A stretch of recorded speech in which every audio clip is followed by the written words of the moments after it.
जी sir, आवाज आ रहा है। हाँ, बिल्कुल बढ़िया। हाँ, जय आरसीएम एवरीबॉडी, गुड मॉर्निंग। और मुझे आज इस मीटिंग में सर ने कुछ अपने जीवन के बारे में बोलने का मौका दिया है। हालांकि ऐसा कोई आरसीएम की अगर परिवार को देखे, आरसीएम की दुनिया में देखे, तो हमने इतना कुछ बहुत बड़ा कुछ किया नहीं। और मेरे ख्याल से जो 20 साल की इतिहास है आरसीएम में, 22 साल की जो करियर है, उसमें लोगों ने आरसीएम के लिए इतना कुर्बानी की और लोगों ने इतने बड़े ऊंचाई तक कि अगर उस हिसाब से देखें तो हम उनकी कहानी ही ज्यादा बोलने में बेहतर रहता है। और जो भी इस बिजनेस में हमने अचीवमेंट किया, वो बहुत ज्यादा हमको मेहनत करना भी नहीं पड़ा, क्योंकि बेस लगभग बन चुका है पहले ही। और मेरे को इस बिजनेस को एक मतलब किस तरह से मिला है, मैं थोड़ा सा ये बताना चाहूंगा। और इसके बाद इस बिजनेस में मैं आज इस स्टार एमरल्ड मुकाम पे हूँ। और मैंने इस बिजनेस को अभी फुल टाइम करने के लिए मैं नौकरी से पिछले 2021 दिसंबर नवंबर महीना की लास्ट डेट में मैंने इस नौकरी से रिजाइन दिया हो। और इस बिजनेस में आने से पहले मैं अपने जीवन की छोटी सी शुरुआत किया था नौकरी से। लेकिन जब आरसीएम बिजनेस को 2013 में मैंने पार्ट टाइम में नौकरी के से स्टार्ट किया, इसके बाद जो लास्ट 4 साल यानी 2013 से लेके 17 तक मेरे जीवन में एक बहुत बड़ा बदलाव आया। तो इसके बारे में थोड़ा सा दो चार फोटोग्राफ के साथ मैं आपको बोलना चाहूंगा। अगर इजाजत है सर तो एक पीपीटी शेयर कर सकते हैं सर। हाँ, कर सकते हैं, आप कोस्ट है। Okay sir, thank you sir.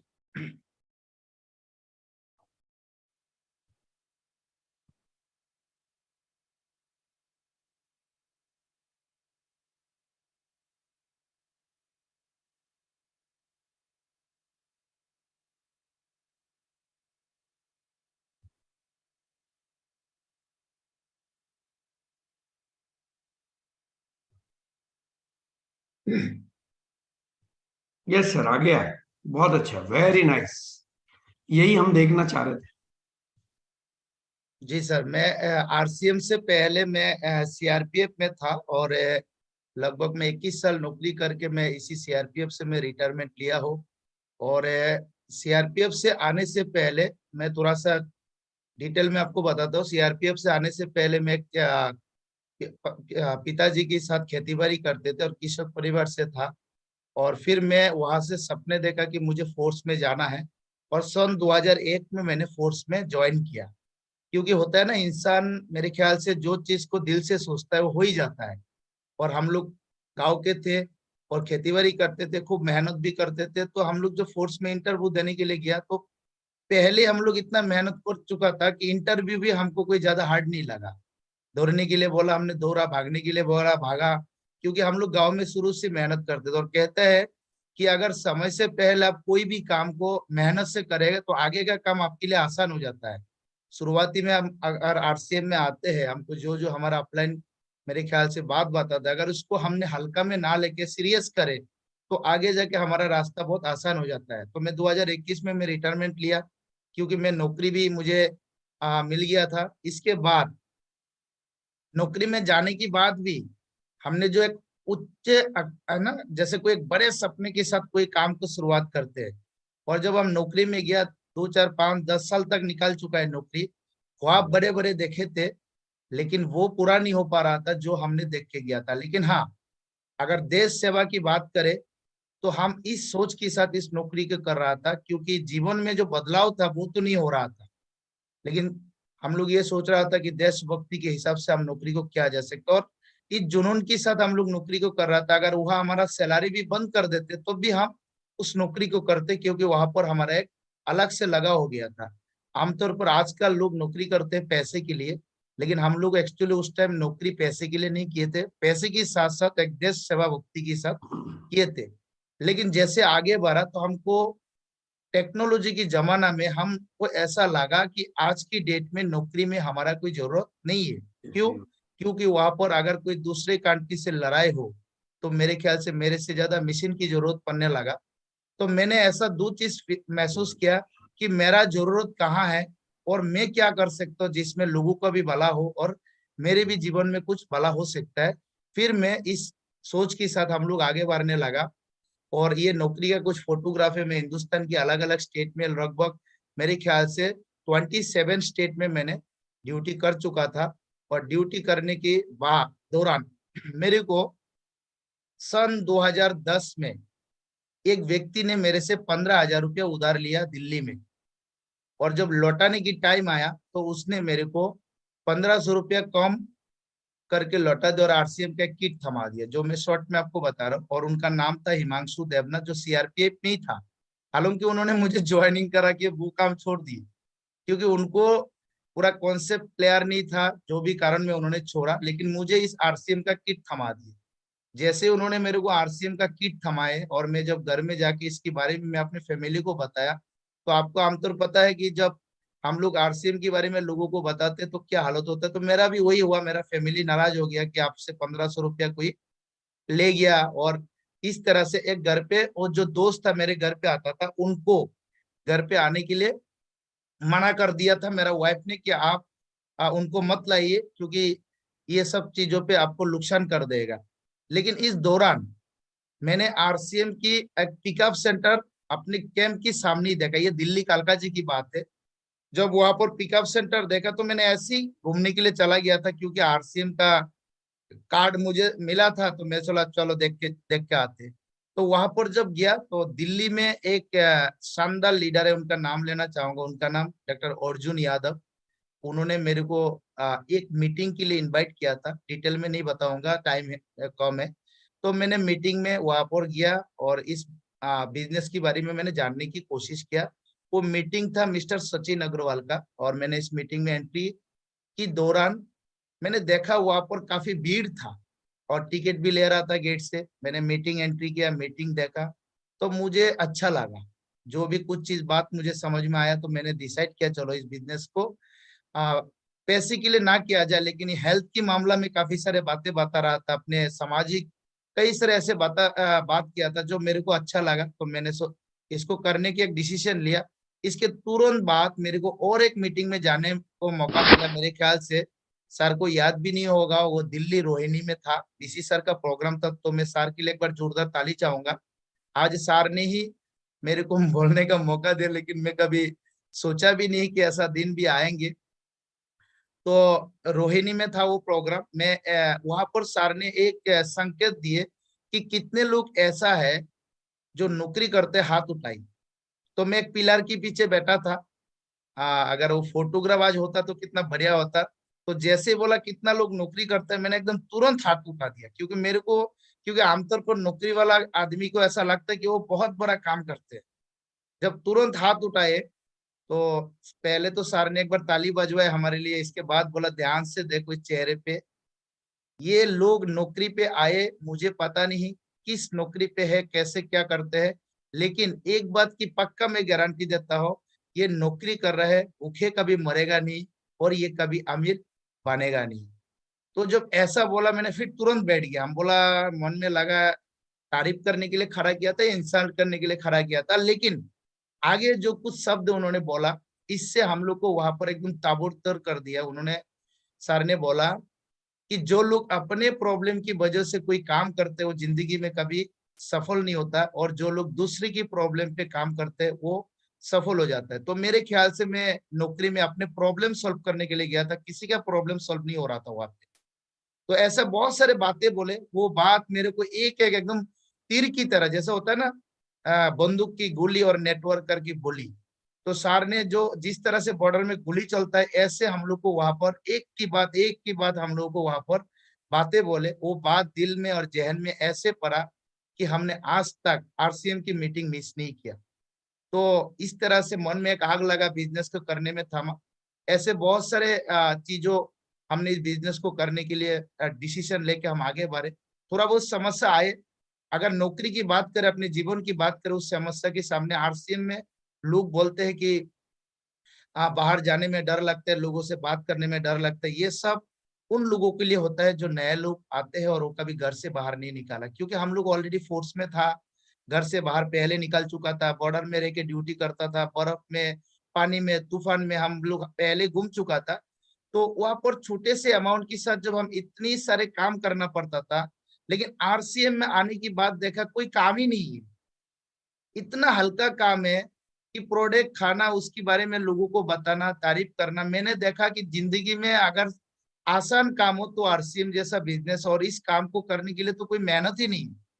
अब बात रह गया कि जीवन बदलने के लिए इस बिजनेस में टाइम क्या लगेगा, कितने दिन लगेगा। तो मेरे ख्याल से जहां हमने 3,000 रुपया की सफर से नौकरी स्टार्ट किया था, जब रिटायरमेंट तक 70,000 तक मैंने क्रॉस किया, और लास्ट टाइम 79,000 तक भी मेरे को सैलरी मिला, वही आरसीएम मैंने जीरो से स्टार्ट किए थे। और जीरो से स्टार्ट करने के बाद इस बिजनेस में फिर मैंने क्या किया, बहुत बड़े बड़े अमाउंट भी देखे, और मैं जो हाईएस्ट इनकम में वही आपको दिखाता हूँ। फिर मैंने एक की बात एक मीटिंग लगातार अटेंड करने लगा। मेरे को इस बिजनेस में दो ही बात बोला, करना कुछ नहीं, सिर्फ मीटिंग अटेंड करो और लोगों से मिलते जाओ, आप छोटे छोटे मीटिंग देते जाओ। मैंने भी वही किया, जो भी मेरा पास ड्यूटी की बस खाली टाइम मिला, क्योंकि घर में गया तो हमने देखा टाइम नहीं मिलता है, तो टीवी को रोक दिया, हम टीवी को रिचार्ज करना बंद कर दिए, क्रिकेट खेलता था, क्रिकेट में जाना छोड़ दिया। ये सब जुनून के साथ हमने काम स्टार्ट किए, और जैसे ही काम स्टार्ट किए, आपको पता है कि उसी टाइम आरसीएम बंद हुआ। 2011 में मैंने थोड़ा सा स्पीड में काम कर किया तो आरसीएम बंद हो गया, और जो नेगेटिविटी मेरा अंदर था वो लौट के वापस आया, और 4 गुना मतलब नेगेटिविटी मन में पैदा होगा। मन में ऐसा लगा कि ये लोग चीट करते हैं, फ्रॉड करते हैं, तो हमारा मन में भी ऐसा लगा। लेकिन कुछ ही दिन बाद मेरा फिर से ड्यूटी लगा संसद भवन में, जहां पर आरसीएम की धरना स्टार्ट हुआ था। आवाज आ रहा है मेरा बराबर? बिल्कुल सही आ रहा है। Yes sir. शानदार, बहुत मेरा शानदार। मेरा संसद भवन में ड्यूटी लगा था, और वहीं पे मुझे धारा 144 पे ड्यूटी लगाया था, आरसीएम आंदोलनकारी को भगाने के लिए। और मेरा मन में पहले गुस्सा था आरसीएम को लेके, और मैं जैसे वो आरसीएम के आंदोलनकारी को देखा तो मेरे को ऐसा लगा कि बदला लेने की मौका आया। तो हम लोग सारे तैयारी के साथ वहां ड्यूटी करने के लिए गया। तो लेकिन वहां पर जाने के बाद पूरा दिशा ही बदल गया, क्योंकि वहां पर जो लोग आंदोलन में आए, उनकी बातें सुनने के बाद, उनकी दीवानगी देखने के बाद, उनकी आरसीएम के प्रति समर्पण देखने के बाद, मेरे को ऐसा लगा कि जिंदगी में इतना अच्छा इंसान यहाँ कैसे आ गया। क्योंकि हम लोग बचपन में सुने थे ना कि जीवन में सफल होने के लिए कुछ अच्छे लोगों के साथ रहना जरूरी है। तो मेरे को ऐसा लगा कि इस दुनिया का सारे अच्छे इंसान ये आरसीएम में इकट्ठा हो गया है। तो मेरा ड्यूटी के बाद जो भी खाली समय मिलता था, मैं आरसीएम के आंदोलनकारी के साथ में डेस्क वर्दी उतार कर, है ना, उनके साथ बैठ के उनको समझने लगा। और मेरे ख्याल से जब तक आंदोलन चलते रहा, उस आंदोलन में ड्यूटी और आरसीएम को समझने में जो भी मेरा पास मौका था, मैंने उसकी भरपूर फायदा उठाया। और मेरे को जिंदगी में एक उस टाइम और एक निर्णय लिया कि मेरा गलतफहमी भी दूर हो गया। अब आरसीएम भी बहुत बड़ा बिजनेस होने जा रहा है, क्योंकि मेरा इसके बाद संसद भवन में भी अंदर भी ड्यूटी लगता था, लोकसभा में, राज्यसभा में, और सिविल सेशन में ड्यूटी बैठता था। वहां पर जब संसद भवन में पहले आरसीएम का मुद्दा उठा है, उस दिन मैं वह सिविल सेशन में बैठा था। और मैं उस दिन ऐसा सोचा कि अब ये बिजनेस रुकने वाला भी नहीं है, मैं कभी आरसीएम वाला के पीछा नहीं छोड़ूंगा। मैं वहां से निर्णय लिया, और वहां से मेरे को एक आदमी मिला, मैं मेरा ग्रेट अपलाइन का नाम लेना चाहूंगा, मिस्टर पीके सिंह सर। इन्होंने हमेशा फाइल लेके घूमते रहा, तो मेरे को लगा ये बंदा जो है बहुत काम का आदमी है, इसके साथ रहेंगे तो मेरा जीवन में कुछ भला हो सकता है। मैं वहां से सर से मिला, मैं बोला सर बिजनेस बहुत जल्दी स्टार्ट होगा, मेरे को आप ज्वाइनिंग करा देना, मैं काम करूंगा, मैं सीआरपीएफ में हूँ। बस यही बात बोल के मैंने वहां से दूर हो गया। और बाकी मैं इनडायरेक्टली जो भी धरना वगैरह होता था, मैं वहां आके बैठ के मैं इस बिजनेस को करने लगा। मैं एक एक लोगों को समर्पण देखा। मैंने तो लोगों को गर्लफ्रेंड की नाम छाती पे लिखते हुए देखा, हाथ पे लिखते हुए देखा, लेकिन किसी कंपनी का नाम लोगों की सर पे लिखते हुए मैंने पहले बार देखा। कि लोग तो, है ना, प्रोडक्ट लेते हैं, लेकिन यहाँ इतना दिल से प्यार करते हैं। तो मैं ऐसा चीज सब जहन में डाला कि चलो अब जो भी मेरा लाइफ है, मैं इस बिजनेस को ऐसे ही करते रहूंगा। फिर मैंने जब भी टाइम मिला मीटिंग सेमिनार करते रहा। लेकिन इस दौरान मेरा पोस्टिंग हो गया अरुणाचल में, क्योंकि अगरतला में आए, वहां से फिर मेरा पोस्टिंग हो गया अरुणाचल में। और वहां पर बहुत बैकवर्ड था, मैंने बिजनेस स्टार्ट ही नहीं किया था, मतलब जस्ट 2-4 लोगों को ज्वाइनिंग करा पाया था, फुल मूड में आया था। तो मेरा फिर पोस्टिंग हो गया अरुणाचल, जहां पर गाड़ी आने और जाने में इतनी मुश्किल था, और पीयूसी से लगभग 250 किलोमीटर दूर में मेरा पोस्टिंग था। वहां से मैं एक अगर बात करें पान की दुकान में आरसीएम की पोस्टर लगा के 2 कार्टून प्रोडक्ट मांगा के मैंने खुनसा से बिजनेस को स्टार्ट किया था। 300 से काफी दूर है और मेरे ख्याल से 1 कार्टून सामान मंगाने से 100 रुपया किराया लगता था और 2 रुपया में, अरे सॉरी, 1 कार्टून सामान मंगाने में 500 रुपया किराया लगता था, 2 कार्टून सामान में 1000 रुपया किराया लगता था। वहां से जो भी हो मैंने बिजनेस में अपने प्रोडक्ट से काम स्टार्ट किए और काम करते करते मैंने आगे बढ़ा। फिर मैंने सेमिनार देने लगा, मीटिंग होने लगा, जैसे भी हो। रॉयल्टी की पिन आया, जैसे जैसे रॉयल्टी का पिन आया लोगों ने सम्मान देने लगा, प्यार करने लगा। तो मैंने बोला ये कैसा बिजनेस है जहां पर नौकरी किया था सिर्फ परिवार के अलावा कोई जानता नहीं, और यहाँ पर हाँ रॉयल्टी जैसा मुकाम हासिल होने के बाद पूरे इंडिया का लोग पहचानने लगा, सम्मान देने लगा। तो और बड़े बड़े लीडरों से मिलने का मौका मिला, तो मैंने ये सब चीजों को और ज्यादा एक्साइटमेंट के साथ मैंने एक्सेप्ट किया और आगे बढ़ते रहे। हिंदुस्तान की जहां भी डिस्ट्रीब्यूटर बुलाते थे उनसे मिलने चला जाता था। और सबसे मजे की बात, जब मीटिंग होता था उस दिन पता नहीं मेरा मन में ऐसा आग लगता था, जिस तरह से किसी लड़की से प्यार होता है उसकी बाप भी रुकता है ना, उसको दुश्मन जैसा नजर आता था, है ना। मैं जब मेरा जब फर्स्ट प्यार हुआ था, जब मेरा बाप ने बोला तू जा कहाँ रहा है, तो मैं जब उनकी साथ लौट के जवाब दे, वो जिंदगी में दोबारा मेरे को रुका नहीं। और ये जुनून मैंने बीसी सर से भी सुनता था। जब सर की मैडम का नाम लेते थे कि मेरा इंदिरा से जो प्यार हुआ, तो मैं दुनिया को अलग करके उनको देखते रहा। तो मेरा भी आरसीएम की मीटिंग से ऐसा प्यार होने लगा। मेरे को मीटिंग के दिन अगर कोई भी बहाना आता था, चाहे शादी हो पार्टी हो, मेरा बीवी भी अगर रुके, मेरा 2 ऑप्शन होता था, या तो उसको ले जाओ या तो उसको मत बताओ। तो ऐसे करते करते कोई भी मीटिंग होता था, मेरे ख्याल से 200 से 300 किलोमीटर मीटिंग होता था, सीआरपीएफ से भी और अपने लोगों से भी। कितना भी झूठ बोलना पड़े, कितना भी बहाना बना पड़े। मैं तो ऐसा भी एक बार बोले कि मेरा दिल्ली में जब मेरा पोस्टिंग था, मैंने वहां बोला कि सर मेरा पत्नी सीरियस है, हॉस्पिटल में मर जाएगी बेचारी, मेरे को छुट्टी दे दो, मेरे को जाना है किसी भी हालत में। वहां से मैंने संगम बिहार में चला गया था मीटिंग देखने के लिए। वहां पर सुरेंद्र बस सर का मीटिंग था और बीसी सर का ज्वाइंट मीटिंग था वहां पे। मैं कैसे कैसे एक एक मीटिंग सुनता था, क्योंकि मेरे को लीडर ने इतने इंकरेज करते थे कि ये लीडर का मीटिंग सुनोगी तो आग लग जाएगा, ये मीटिंग सुनोगी तो आप ये हो जाएगा। तो बस मेरे को बोला कि 10 लीडर का नाम लिख लो और लगातार सुनते रहो। तो उसमें 10 टॉप लीडर का नाम लिखा, और जब भी नया लीडर का वो 10 में से नंबर आता था, तो मैं सोचता था कि मेरा करियर की कामयाबी को, और मेरे को और 3 लीडर बाकी है, 2 लीडर बाकी है। और मैं 6 लीडर का मीटिंग सुनते सुनते मैं टेक्निकल भी बन चुका था। तो इस तरह से जुनून के साथ में मीटिंग को ज्यादा एक्सेप्ट किया। और फिर धीरे धीरे मैं करने लगा और हिंदुस्तान में अलग अलग जगह पे मीटिंग किए। और मेरे ख्याल से जब मैं एमराल्ड बने तो लोगों ने मेरा ऑटोग्राफ भी लेने लगा, सेल्फी भी लेने लगा। मैंने छत्तीसगढ़ अलग अलग जगह पे भी मीटिंग देने लगा। पता नहीं लोग मेरे को क्यों बुलाता था, मैं तो बोलता था मेरे पास कोई नॉलेज नहीं, जानकारी नहीं, लेकिन बस मैं जो भी मेरा मन में आता था बिजनेस को लेके मैंने वो एक्सेप्ट किया और मैं लगातार लोगों को बताते गया। और फिर मेरी को ने भी माध्यम से मेरे को वहां पर पिलर अवार्ड भी मिले। जो भी छोटे छोटे चीज हमने इसको अवार्ड की तरफ पर नहीं, एक जीवन की बदलाव की तरफ मैंने एक्सेप्ट किया। अब मैं बात करता हूँ छोटा सा इनकम की, क्योंकि टाइम भी खत्म हो गया। तो मेरे ख्याल से मैं जब गवर्नमेंट की 3,000 की सैलरी से लेके मैंने हाईएस्ट इनकम, आप देख रहे हैं मेरा पे आउट है ये सीआरपीएफ का सैलरी, मेरा 79,000 तक मेरा पे आउट हुआ था। लेकिन नौकरी खराब नहीं है। मैं आपको सबको एक ही बात बोल सकता हूँ, नौकरी तब तक ठीक था जब तक ये डायरेक्ट सेलिंग बिजनेस, आरसीएम रूपी बिजनेस मार्केट पे नहीं था। लेकिन जब आप बाइक चला रहे, कोई कार का ऑफर दे रहा है, और कार चला रहे कोई फ्लाइट का ऑफर दे रहा है, अगर वो नहीं ले रहा है, मेरे ख्याल से वो बेवकूफी है। आज की जमाना में जो कॉन्सेप्ट हमारा साथ में, उसके सामने नौकरी कुछ नहीं। और मेरे ख्याल से नौकरी में ऐसे भी अभी हमारा जरूरत नहीं, क्योंकि अब पाकिस्तान से लड़ाई करेगा कोई मानिक मियां को नहीं बुलाएगा, वो अग्नि मिसाइल की ही काम है। तो हमारा वहां से ऐसे भी काम खत्म था। तो जरूरत, पीसी सर ने पहले बोला जिस प्रॉब्लम उठाओ और प्रॉब्लम में काम करो। तो हमने देखा कि भारत में अगर कोई सबसे बड़ा प्रॉब्लम है, वो प्रॉब्लम है बेरोजगारी और बीमारी का। और बेरोजगारी और बीमारी की एक मुद्दा बना के हमने सोचा कि चलो अच्छा काम होगा जब लोगों की बीमारी दूर कर सकते हैं। और आरसीएम की प्रोडक्ट इस रूप पे काम भी करता है, ये आपको सबको पता है, बताने जरूरत नहीं। तो मैंने इस चीजों पे जब काम किया तो मेरा देखिए आरसीएम से 2015 और 16 का पे आउट है, ये नया नहीं है। 15 और 16 17 की पे आउट है, जो लगभग 1,40,000 से लेके 2,25,000 तक का पे आउट मैंने एमराल्ड लेवल पे उस टाइम उठाए थे सॉरी स्टार पल से लेके एमराल्ड लेवल तक। तो आरसीएम का जो कैलकुलेशन है वो बड़ा खतरनाक है। अगर वो आपने कर लिया तो लेवल मायने नहीं रखते है।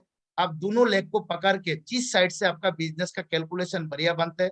जब पावर लेग में, क्योंकि आपको पता है रॉयल्टी के बाद पावर लेग बहुत इंपॉर्टेंट हो जाता है 3.5 लाख के बाद, उस टाइम अपना पावर लेग को पकड़ लो और बीकर लेग को सपोर्ट लेके आप पैसे बनाते जाओ और साथ में आपका बिजनेस बढ़ाते जाओ।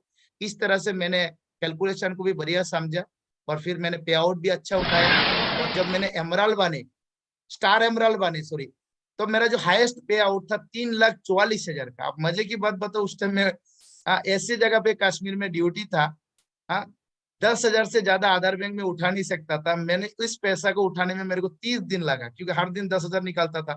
30 दिन में 10,000 करके 3 लाख रुपया निकाले। फिर भी 44,000 रुपया बच गया। फिर अगले महीना फिर 2,77,000 एंट्री हो गया।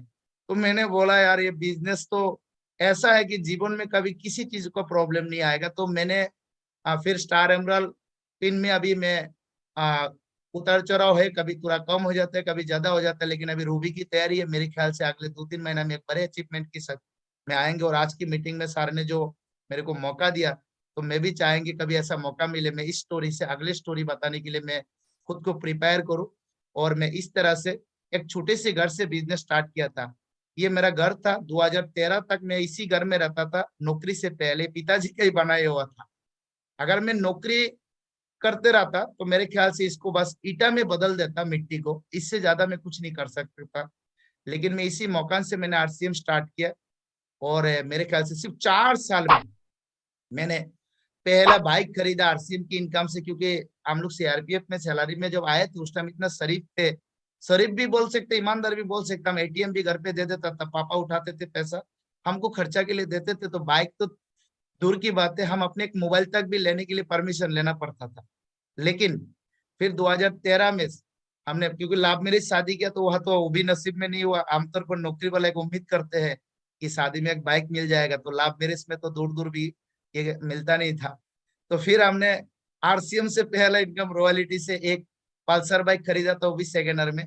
लेकिन आरसीएम की वजह से लगभग लास्ट 7 इयर्स में 7 बाइक चेंज किए, अलग अलग स्टेट में पोस्टिंग हुआ तो वहां नया लेना पड़ा। फिर मैंने एक गाड़ी ली है 2015 में जब टेक्निकल आए थे। फिर मैंने मकान का काम भी स्टार्ट किया। आप देख रहे हैं मकान का कुछ अंदर की फोटोग्राफ्स। और क्योंकि जब पीके सिंह मेरे घर आए थे तो यह होटल नहीं था, उनको जंगल में हम टॉयलेट के लिए भेजे थे, तो उनको ऐसा लगा कि बहुत अनकंफर्टेबल फील हो रहा था। तो पीके सिंह ने बोला यार मानिक मेरे को होटल में ले जाओ। तो मैं बोला सर यह होटल बनेगा नहीं बनेगा इतना तो गारंटी नहीं है, लेकिन आपके लिए जरूर एक अच्छा रूम वाला मकान मैंने जरूर बनाऊंगा। तो यही कमिटमेंट में लेके मैंने एक सपने लिया कि अपने अपलाइन के लिए, लोग तो सपने देखते हैं ना कि मकान बनाना घर बनाना, मैंने सिर्फ ये लिया कि मेरा अपलाइन बहुत अच्छा है, मुझे गाइड कर रहा है हमेशा आगे बढ़ने के लिए। मेरे को एक रूम जरूर बनाना है मेरे अपलाइन के लिए, ताकि मेरे को प्रॉब्लम ना हो। सपने तो परिवार के भी था, और आपकी दुआ और आशीर्वाद की बात मैंने फिर बाद में ये मकान कंप्लीट किया। आप देख रहे हैं आपकी स्क्रीन के सामने, लगभग ये 24 रूम का मकान है और मैंने अपने गाँव में ही बनाया। और ये मकान आज जो गांव में जो लोग मेरा मजाक उड़ाए थे, आरसीएम के ऊपर हंसे थे, और जब ये मकान मैंने आज कंप्लीट किए, जब जब लोग यहाँ से गुजरता है तो लोग मुड़ के देखते हैं। ये कोई मकान नहीं है, एक आप बोल सकते बंगला की तरह मैंने इसको बनाया है। इसमें 24 रूम है और मजे की बात रहने वाला कोई है ही नहीं।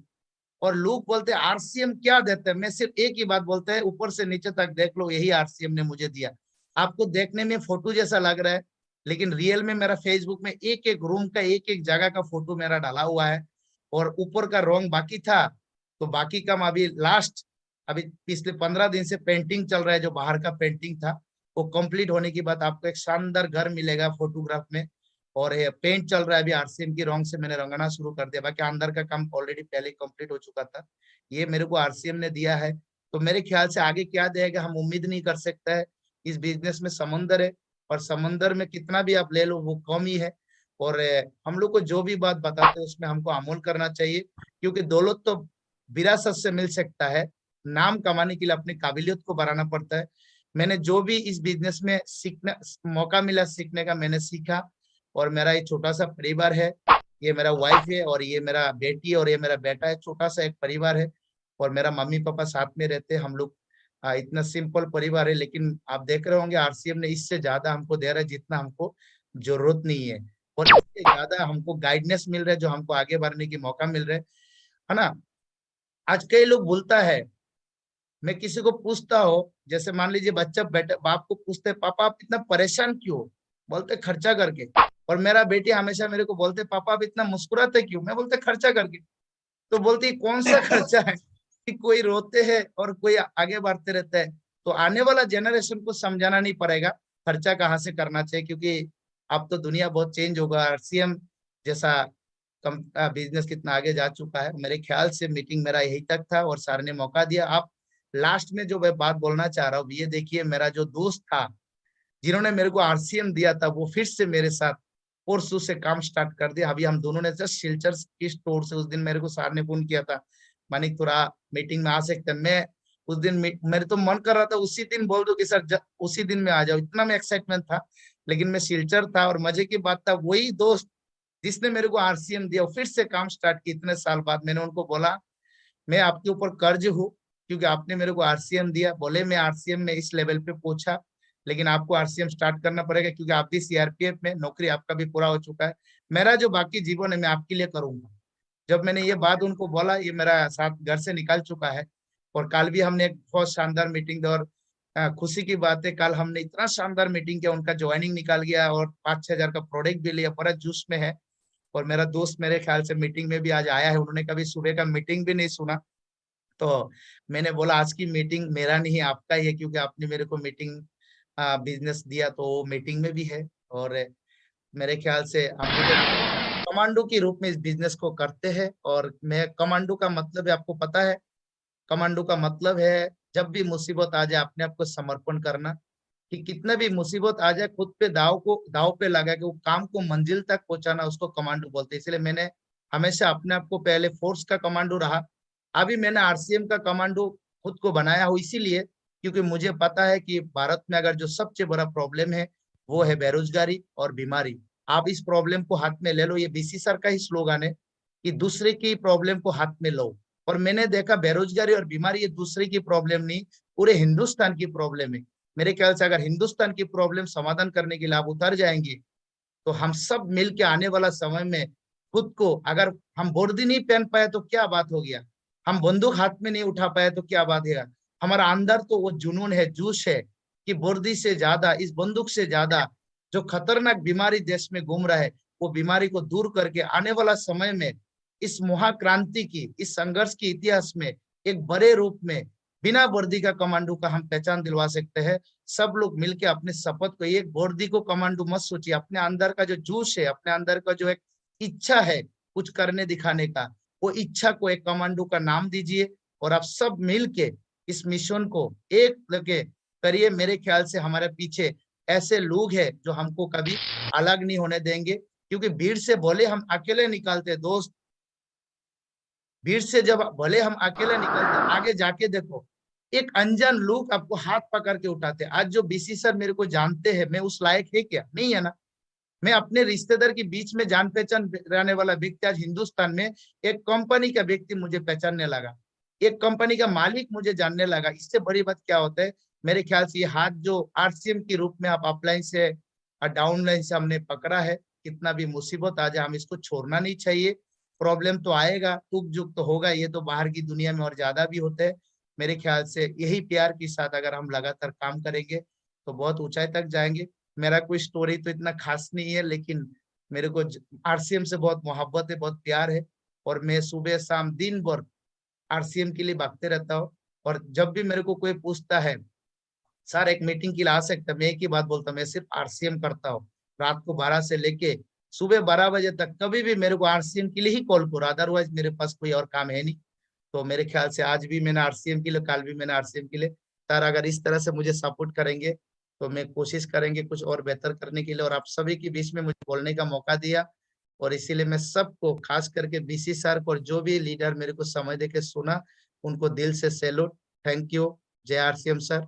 Thank you. Thank you sir, thank you sir, thank you so much, मतलब कमाल।